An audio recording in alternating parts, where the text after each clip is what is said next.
Hello मित्रों, नमस्कार। आज का हमारा टॉपिक है प्रायिकता। इसे इंग्लिश में प्रोबेबिलिटी बोलते हैं। यदि इसका हम बेसिक कॉन्सेप्ट समझें तो ये किसी चीज़ के होने अथवा ना होने की एक संभावना होती है, जिसे मैथमेटिक्स फॉर्म में प्रायिकता कहा जाता है। इसका एक फॉर्मूला होता है कि P/m/n। यहाँ पे m अनुकूल घटनाएं होती है, जो हमें घटनाएं कहें या संभावनाएं, जो चीज़ वहाँ हमसे पूछी जा रही है उन सब चीज़ों को अनुकूल घटनाओं में रखा जाता है। और n हमारी होती है कुल संभावनाएं। कुल संभावनाएं मतलब कि जैसे कोई भी चीज़ हमसे पूछी जा रही है तो उस चीज़ के होने में, मतलब उसको बनने में कितनी संभावनाएं वहाँ पे हो रही है, तो वो संभावनाओं को कुल संभावनाएं कहा जाता है। और इन्हीं दो ही संभावनाओं की यूज से हम प्रायिकता को निकालते हैं। प्रायिकता के लिए हमें सिर्फ बेसिकली यही फॉर्मूले का यूज होता है, पर इसी फॉर्मूले के अकॉर्डिंग 3 और फॉर्मूले का हमें यहाँ पे यूज होता है। पहला फॉर्मूला तो हमारा सेम वही रहेगा, P/m/n। जो P है हमारा क्या बताता है, किसी घटना के होने की प्रायिकता को डिनोट करता है। वहीं यदि हमें उस घटना की ना होने की प्रायिकता, होने की प्रायिकता Pe है, तो ना होने की प्रायिकता को Pe के ऊपर बार से डिनोट करते हैं। और उसको निकालने के लिए यदि हम 1 में से Pe को माइनस कर देते हैं तो वो ना होने की संभावनाएं हमें निकल आती प्रायिकता।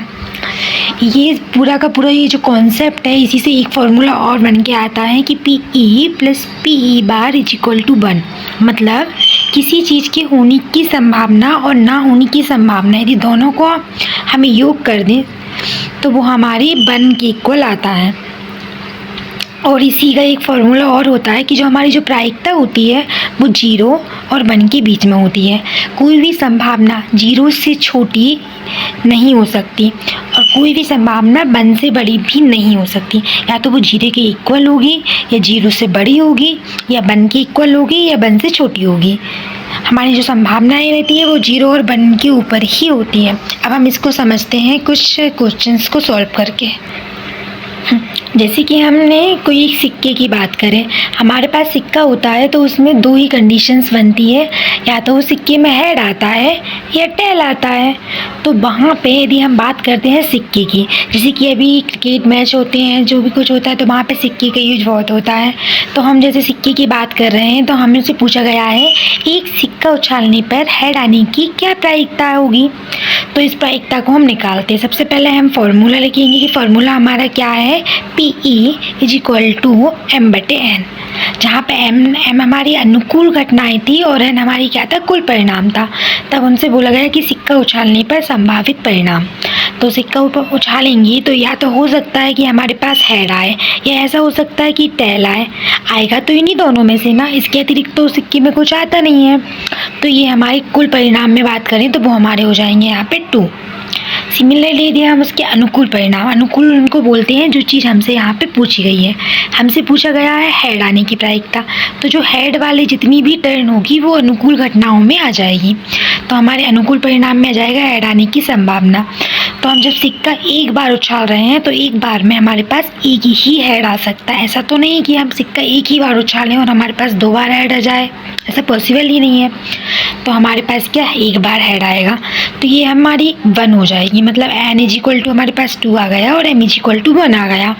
जब हम इसके हेड आने की प्रायिकता निकालेंगे फॉर्मूले में इसकी वैल्यू रख के, तो वो वैल्यू हमारी हो जाएगी 1/2। इसका मतलब ये हुआ कि एक सिक्कों को उछालने पर हेड आने की प्रायिकता हो जाएगी हमारी 1/2। इसी तरह यदि हम बात करें, सिक्के को 2 बार उछाला जाता है, मतलब या कहें एक ही, मतलब 2 सिक्कों को एक साथ उछाला जाता है। तब उससे हमसे पूछा गया है मतलब 2 सिक्के एक साथ उछाले जाते हैं तब कम से कम एक बार टेल आने की प्रायिकता क्या होगी। अब जब सिक्का हम एक बार उछालते हैं तो हेड आ रहा है या फिर टेल आ रहा है। जब हम उसी सिक्के को 2 बार उछालेंगे तो हो सकता है कि दोनों ही बार, पहली बार में भी हेड आ जाए, दूसरी बार में भी। अब 2 सिक्के उछाल रहे हैं तो हमारे 1 और 2 दोनों परिणाम एक साथ ही चलेंगे। तो हम कहेंगे सिक्का, जब हमने दोनों सिक्कों को एक साथ उछाला तो पहले सिक्के में भी हेड आ गया, दूसरे में भी हेड आ गया, पहले में भी टेल आ गया, या तो फिर पहले सेकंड में भी टेल आ गया, या हो सकता है पहले में हेड आए दूसरे में टेल आए, या ऐसा हो सकता है पहले में टेल आए और दूसरे में हेड आए। इनके अतिरिक्त कोई और पॉसिबिलिटी तो बन ही नहीं रही। हमारे दोनों बार हेड आ गए, दोनों बार टेल टेल आ गई, एक बार हेड, एक बार टेल, और एक बार टेल हेड, एक बार हेड। तो इस तरह से ये हमारी टोटल 4 पॉसिबिलिटी यहाँ पे बन रही है। तो मतलब टोटल हमारे यहाँ पे परिणाम होंगे 4। अभी तक एक सिक्कों को उछालने पर 2 परिणाम हो रहे थे, वहीं 2 सिक्कों को एक साथ उछालने पर 4 परिणाम हो रहे हैं। हमसे पूछा गया है कम से कम एक बार टेल आने की प्रायिकता। कम से कम एक बार टेल आने की प्रायिकता का मतलब ये हुआ कि एक बार टेल होना ज़रूरी है। हो सकता है एक से अधिक बार भी होए, एक बार हो। तो हम ऐसे देखेंगे कि कितनी हमारे पास बन रही हैं। तो कम से कम एक बार टेल आने की प्रायिकता, इनमें दोनों बार हमारे पास टेल है तो एक बार आ गया, एक बार है। तो ये टोटल मिला के हमारे पास कितनी संभावनाएं हो गई, यहाँ पे 3 हो गई, और यहाँ पे n हमारी टोटल 4 थी।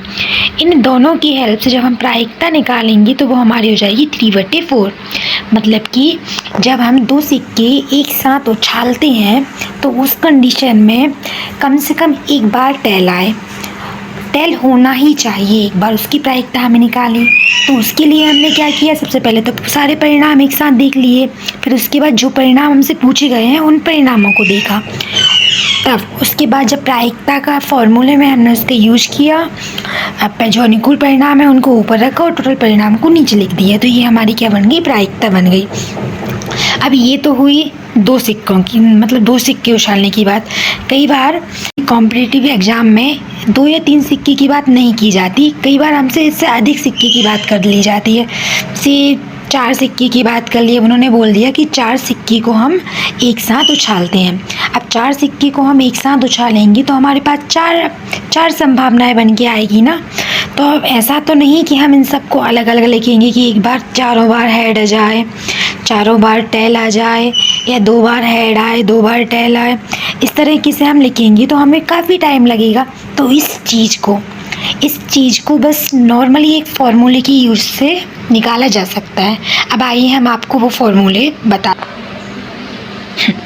तो उस जैसे हमसे बोल दिया गया है कि हमें किसी भी सिक्के को 4 या 5 बार हमने उछाला, मतलब 5 सिक्कों को हमने एक बार उछाला। 5 सिक्के हम उछाल रहे हैं तो वहाँ पे हमारे पास कितनी, हर एक बार में 5 पॉसिबिलिटी बनेगी। तो हम ऐसे कर करके उसको अलग अलग तो काउंट नहीं करेंगे। तो उसके लिए हमारे पास एक फॉर्मूला है, जब n सिक्के को एक साथ या कहीं एक सिक्के को n बार उछाला जाता है तब हमारे कुल संभावित परिणाम कितने बनेंगे, 2 की पावर n। इस वाले फॉर्मूले में n की वैल्यू हमें चेंज करना है और बाकी हमारे जितनी भी संभावित परिणाम है वो निकलते जाएंगे। जैसे कि एक सिक्का उछालने पर n = 1 हुआ तो 2n हमारा 2 आ गया। वहीं हम 2 सिक्के की बात की तो 2 की पावर 2 आ गई, 4 आ गई। सिमिलरली यदि हम बात करें कि हम 3 सिक्के एक साथ उछाल रहे हैं तो उस कंडीशन में हमारी क्या हो जाएगी, 2 की पावर 3 हो जाएगी। 2 × 2 मतलब वहाँ पे हमारे टोटल परिणाम आ जाएगी। इसको हम चेक करके देख ले रहे हैं। जैसे हम 3 सिक्के एक साथ उछालेंगे तो हो सकता है हमारे पास तीनों सिक्के में एक बार हेड आए, या ऐसा हो सकता है तीनों बार टेल आए, या ऐसा हो सकता है पहली बार हेड दे दिया और सेकंड और थर्ड में टेल दे दिया, या ऐसा हो सकता है पहले टेल दे दिया फिर दोनों में हेड दे दिया, या ऐसा भी हो सकता है कि हमें बीच में टेल दे दिया और दोनों साइड हेड दे दिया, या ऐसा हो सकता है कि दोनों साइड टेल दे दिया बीच में हेड दे दिया। इसके अतिरिक्त कुछ चीज़ बनेगी अभी।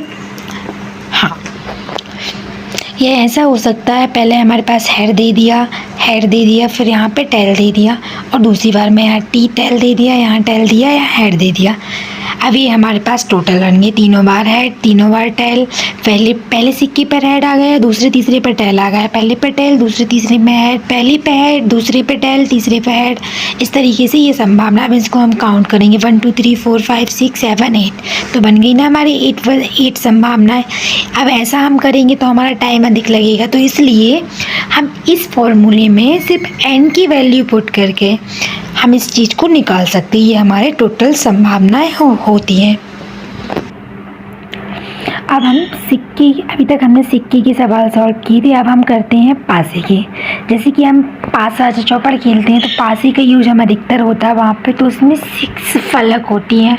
उन सभी फलक पर एक एक नंबर लिखे रहते हैं। जैसे एक पे बन लिखा 2 3 4 5 6, तो ये जितने भी यहाँ पे कंडीशन बन रही है ये हमारी टोटल परिणाम बनते हैं।